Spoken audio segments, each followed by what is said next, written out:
নবী মুসা আমার আল্লাহ কি বললেন? আল্লাহ নবী মুসা বললেন, যারে কানটা লাগায়া শুনবা। আল্লাহ নবী মুসা বললেন, আল্লাহ পাকের বান্দা, তুমি আল্লাহ পাকের নামে আজ থেকে শুকরিয়া বন্ধ করিলা। কারণ আল্লাহ পাক তোমার ধন সম্পদ আমার আল্লাহ কমিয়ে দিবে। ওই সময় আল্লাহ বান্দা বললেন, ও নবী পয়গম্বর মুসা, আল্লাহ পাক যদি আমার ধন সম্পদ যদি সব শেষ করে দেয়, আল্লাহ পাক যদি ধন সম্পদ বাড়িয়ে দেয়, তবুও আমার মালিক আমার রব্বি আল্লাহ আমার আল্লাহ পাকের নামে শুকরিয়া বন্ধ করব না। আলহামদুলিল্লাহ, আল্লাহ যা দিয়েছেন আলহামদুলিল্লাহ, আল্লাহ যা দিয়েছেন আলহামদুলিল্লাহ। দেখনা আল্লাহ শুকরিয়া আদায় করার সঙ্গে সঙ্গে আল্লাহ পাক আরো সম্পত্তি আমার আল্লাহ বাড়িয়ে দিয়েছে।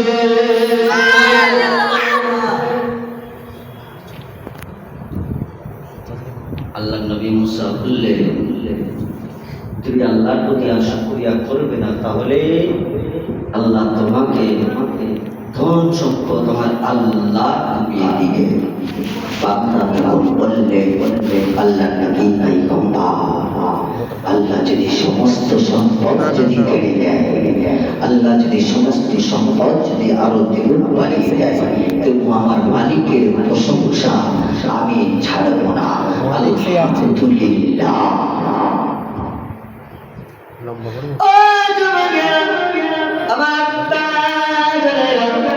দেওয়ালে কান্না লাগায়া শোনেন বাবা, আল্লাহ নবী মুসা আলাইহিস সালাম ওই মানুষটির সঙ্গে সালাম বিনিময় করে আল্লাহ নবী মুসা আবার টক টক টক টক টক টক টক টক করে হাঁটতে লাগলেন। বাবা আমার দেখা হয়ে গেল, বুড়িমার সঙ্গে দেখা হলো। বুড়িমা বললেন, ও আল্লাহ পাকের নবী, আল্লাহ পাক কি জানালেন?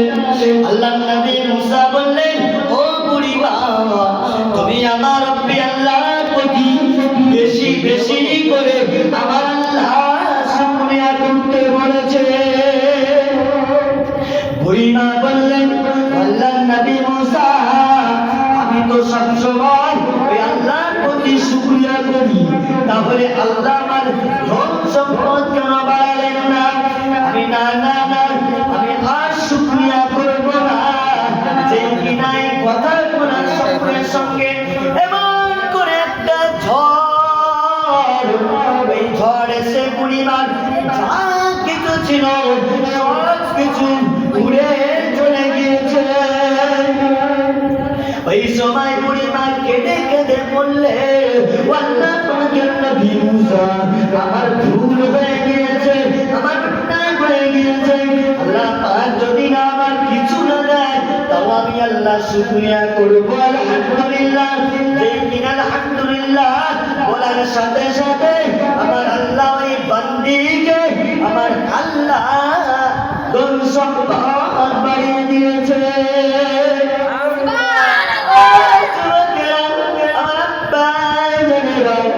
এমন সময় মুসা আলাইহিস সালাম হাঁটতে হাঁটতে হাঁটতে হাঁটতে হাঁটতে হাঁটতে যেতে লাগলেন। ওই এমন একটা মানুষ, ওই মানুষের সঙ্গে দেখা হয়ে গেল, তার দুটো হাত নাই, তার দুটো পা নাই।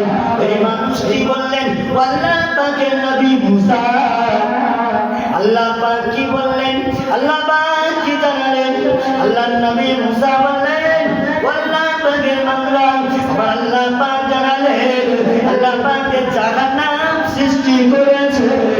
আল্লাহ পাকের জাহান্নামকে আমার আল্লাহ বানিয়েছেন। ওই জাহান্নামে যে ছিদ্রগুলো আছে, আল্লাহ পাক তোমার দ্বারাই ওই জাহান্নামের ছিদ্রগুলো বন্ধ করে দেবে। যেই কিনা বান্দা শুনলেন, বান্দা বললেন আলহামদুলিল্লাহ।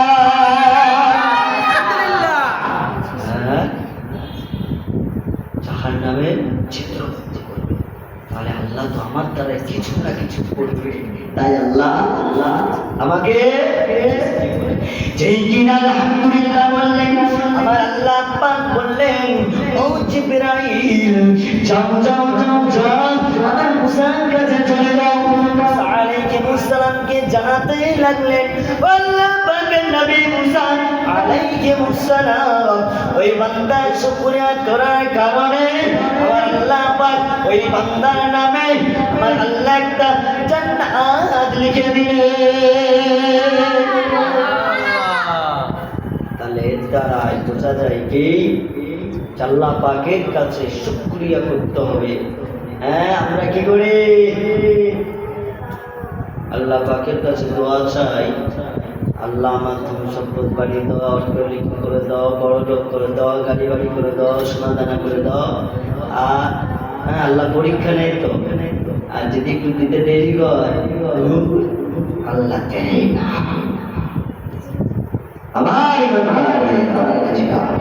আল্লাহ পাক পরীক্ষা নেয় আমাদেরকে, বান্দাদেরকে পরীক্ষা নেয়। আপনারা সকলে শুকরিয়া করবেন, আল্লাহ যা দিয়েছে আলহামদুলিল্লাহ, আল্লাহ যা নিয়েছে আল্লাহ পাকের শুকরিয়া। আল্লাহ পাক আরশের ছাওয়া, 7 শ্রেণীর ছাওয়া একটা আল্লাহ দান করবে, সকলে জানি, অবগত আছি। 7 শ্রেণীর মধ্যে এক শ্রেণী তারা জান্নাতে আরশের ছাওয়া পাবে। হ্যাঁ, কিয়ামতের ময়দানে আরশের ছাওয়া পাবে যারা আমার রবকে শুকরিয়া করতে, দুঃখেও শুকরিয়া, আনন্দিত শুকরিয়া করতে, অভাবে শুকরিয়া, অর্থতে শুকরিয়া করতে, ওই শ্রেণীর মানুষ একদম আল্লাহর আরশের ছাওয়া চলে বলেন না সুবহানাল্লাহ। তাই আমরা মরে যাব, এই সস্তার মৃত্যু নাই, সৃষ্টির মৃত্যু আছে। ওই নবী মুসাকে বলে, হ্যাঁ, আল্লাহ নবী মুসা আসে, হঠাৎ করে মালাকুল মউত আল্লাহ নবী মুসার দরজার সামনে হাজির হয়েছে। আসসালামু আলাইকুম। আল্লাহ নবী মালাকুল মউত আল্লাহ নবী মুসাকে সালাম দিলেন। আল্লাহ নবী মুসা সালামের বিনিময়ে সালাম দিলেন। সালাম তো